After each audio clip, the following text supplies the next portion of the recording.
Hey everybody, welcome to Hunters Connect. I'm Zach, and today we're going to be talking about some of the different types of calls you can use while turkey hunting. There's a lot of different calls out there, but there's two basic styles: a diaphragm or mouth call and friction calls. A diaphragm call can be used in a lot of different situations, but the most likely situation that you're going to be using it is in close proximity to a bird that you're set up on.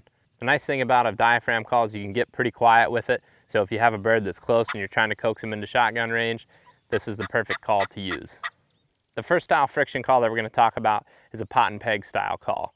This is perfect for anything from running and gunning to a little bit quieter type of call, just like the diaphragm call when you're trying to coax a bird within shotgun range that's already close to your setup.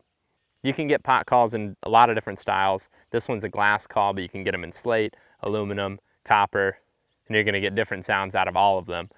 But for the most part, when we're using a call like this, I would say we're trying to get a little bit louder. This will cut through things like wind, rain.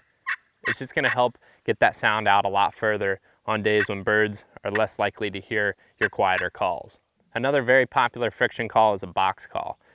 This is probably the call that'll get the loudest used in the right situation, so it's perfect for running and gunning, perfect for those wet, windy conditions where it's going to be harder for those birds to hear you.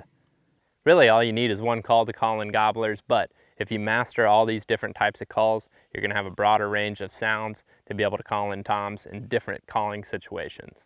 So just a quick recap, you're going to use the diaphragm call mostly for birds that are in close proximity to your setup, and then the friction calls you're going to use when you're trying to strike up a bird or just get that sound to travel further when you've got different conditions that are going to make it hard for the birds to hear you.